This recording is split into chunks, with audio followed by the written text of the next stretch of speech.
கேள்வி, நீங்கள் ஆசிரியரா நடுவரா? நான் ஆசிரியர், அப்புறம் நடுவர். இப்போ எதுக்கு கேட்குறீங்கன்னு எனக்கு புரியல.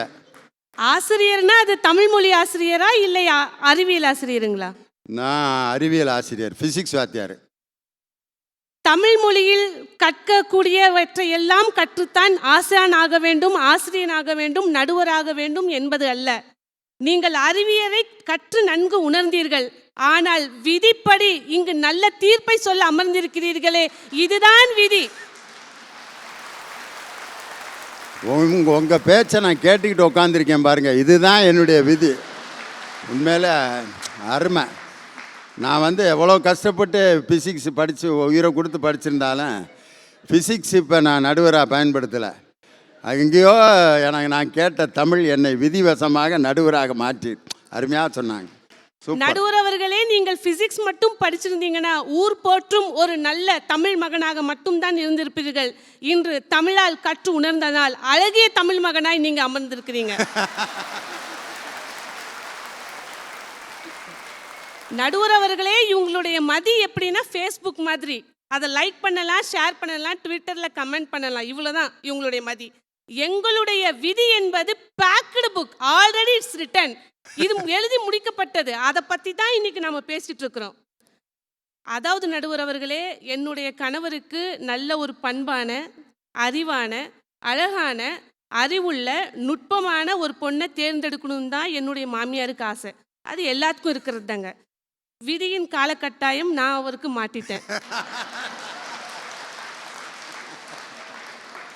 அந்த அன்பான பண்பான உண்மையிலே உங்கள் குடும்ப வாழ்க்கையில் என்ன நடந்துச்சோ அதை அப்படியே ஒத்துக்கிட்டீங்க பாருங்க. உண்மையிலே நீங்கள் தான் ரொம்ப மகிழ்ச்சியாக இருப்பீங்க. உண்மையிலே நடுவர் அவர்களே, விதியை நாங்கள் அப்படியே ஒத்து ஏற்றிக்கிறோம். அதனால தான் இன்னைக்கும் சந்தோஷமாக இருந்திருக்கோம். இப்போ என்ன, என்னோட குடும்பத்தில் நடந்தது தான் உங்கள் குடும்பத்தில் நடந்திருக்குன்னு நினைக்கிறேன். உங்கள் முகமே மாறிட்டு இருக்கு. ஏம்மா, இப்படித்தான் இருக்கணும்னு கண்டிஷன் போட்டு நம்மளாம் ஆசைப்பட்டு தான் கட்டுவான். ஆனால் நம்ம எதிர்பார்த்தது ஒன்று கூட அங்கே இருக்காது. என்ன பண்ண சொல்கிறீங்க? கல்லை கொண்டு மாங்காயை எறிகிறான். இந்த மாங்காயை தான் அடிக்கணும்னு ஆசைப்பட்டு அடித்து அந்த மாங்காயை எடுத்து சாப்பிட்றான். என்ன நினச்சி இனிப்பாக இருக்கான், நல்லா ரசித்து சாப்பிட்லாம் அப்படின்னு. கடியிலே புளிப்பாக இருக்குது. அதுக்காக நம்ம இவ்வளோ கஷ்டப்பட்டு அடித்து வாங்கின அந்த மாங்காயை கீழே தூக்கி போடக்கூடாது.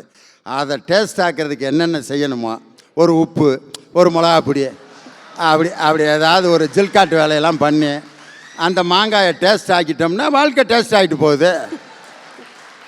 மாங்காய் நம்ம எதிர்பார்த்த மாதிரி இல்லைன்னா உடனே கடியிலே தூக்கி எறிஞ்சிடக்கூடாது.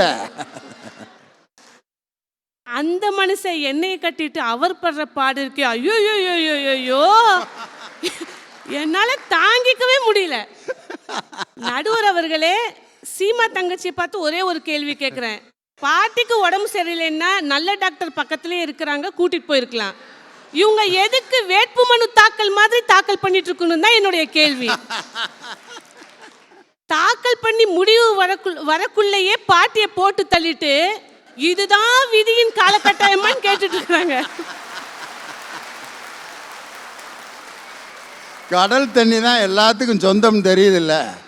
ஒரு செம்பில் அள்ளிட்டு பாட்டி புண்ணை கழுவிட வேண்டியதானே. உன்னை யார் விஏ ஓட்ட போய் சட்டிட்டு வாங்க சொன்ன. இதுதான் இந்த மதி கிறுக்குத்தனமே ஏதாவது பண்ணி விட்டுரும். இப்படி அது மாதிரி தான், வேற ஒன்றும் இல்லை.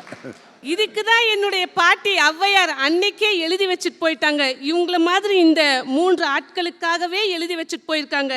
கற்றது கைமண் அளவு, கல்லாதது உலகளவென்று உற்ற கலைமடந்தை ஓதுகிறாள். மெத்த வெறும் பந்தயம் கூற வேண்டாம் புலவீர், மெத்த வெறும் பந்தயம் கூற வேண்டாம் புலவீர், எறும்புந்தன் கையில் என்றான். அதாவது நாம கற்றதெல்லாம் நம்மளுடைய ஒரு கை ஜானளவு மட்டும்தான். எறும்புக்கும் அந்த கையளவு தான் இருக்குது. அதை புரிஞ்சுக்கிட்டா போதும், எல்லாம் நடக்கிறது விதிப்படியன் அன்னைக்கு ஔவையார் எழுதி வச்சுட்டு போயிட்டாங்க. நடுவர் அவர்களே, ஒரே ஒரு விஷயத்தை நான் கேட்கணும் நடுவர் அவர்களே. நேற்றைய, நீங்க ஒரு சயின்ஸ் வாதியார் அதனால கேட்குறேன். நேற்றைய ஒரு நிகழ்வுப்படி, ஒரு ஆராய்ச்சிப்படி சொல்லியிருக்கிறாங்க, யார் அதிகமாக கை தட்டுறாங்களோ அவங்களுக்கு சுகரும் பிபியும் இல்லைங்களாம்மா. அப்படிங்களா?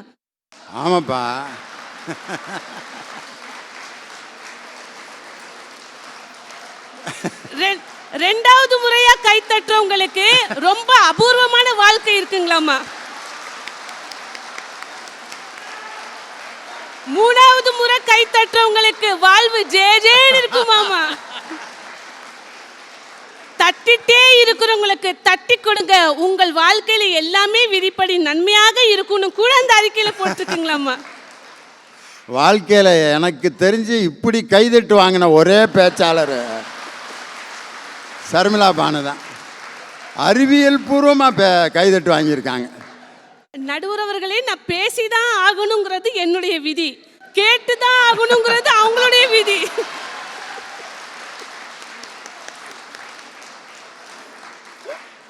மதியால பேசினவங்களோட பேச்சு எல்லாம் கேட்டுட்டு அப்படியே முக மலர்ச்சி கூட இல்லாம இப்படி உட்கார்ந்துட்டு இருந்தாங்க. இன்னைக்கு விதிப்படி பேசும்போது ஒவ்வொருத்தரும் அவங்களுடைய வாழ்க்கையை தட்டுறாங்க. பாத்தீங்களா, இதுதான் விதி.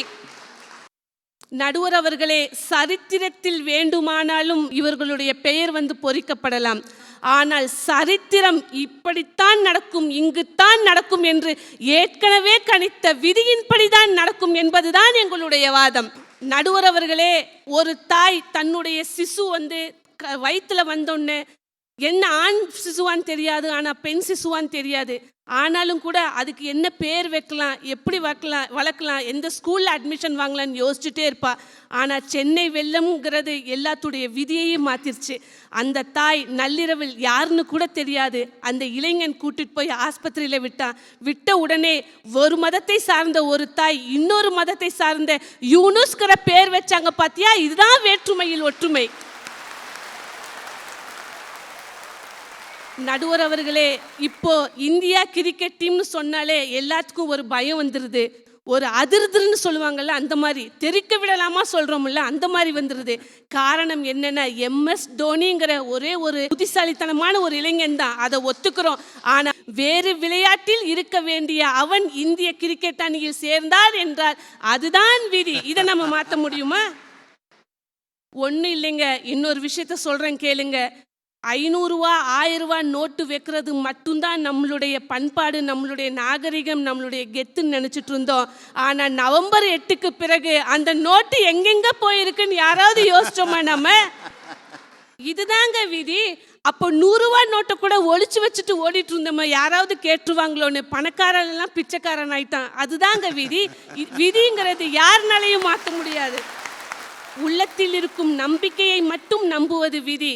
ஆனால் உடலில் இருக்கும் அறிவை நம்புவதுதான் உங்களுடைய மதி என்று கூறி, GST வரி போட்டாலும் கூட நாங்கள் திணற மாட்டோம். ஏன்னா எல்லாத்தையும் ஏற்றுக்கிற மனப்பான்மை எங்களுடைய விதிக்கு இருக்கு என்று சொல்லி நல்லதோர் வாய்ப்புக்கு நன்றி பாராட்டி விடைபெறுகிறேன். நன்றி, வணக்கம்.